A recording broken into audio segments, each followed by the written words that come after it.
I'd like to ask you about the South China Sea and whether you think what's happened in Ukraine and the divisions you've spoken about and the consequences you've spoken about are going to make any difference in what's going on in the South China Sea. In other words, where do you think that's going? Is it just going to continue as it is, or do you see any possible changes?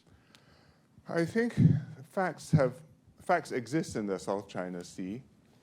Different countries have different atolls or islands occupied. Some have been reclaimed, enlarged, fortified. And the claims overlap in many complicated ways. China is a claimant. 4 ASEAN countries are claimant states. Singapore is not one of them. Between ASEAN and China, there's an ongoing, long-standing dialogue on how to manage this. We have a declaration of conduct.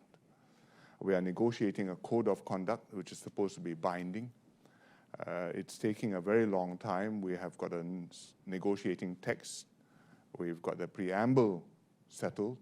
But to settle a code of conduct is very difficult because to define the problem is already to grapple with the problem. Which parts are in dispute? Mine are not in dispute. Yours are in dispute. So I think this is going to be a long process. From our point of view, freedom of navigation is important. International law is important. UN Convention on the Law of the Sea is also important. And peaceful resolution of disputes so that you avoid some accidental conflict or collision which can escalate. I don't think many of the claimant states want this to go to the extreme because all of the ASEAN countries have got substantial accounts with China. And the South China Sea is important, its sovereignty, but it's only one item in their broad accounts. So I think that some accommodation can be worked out.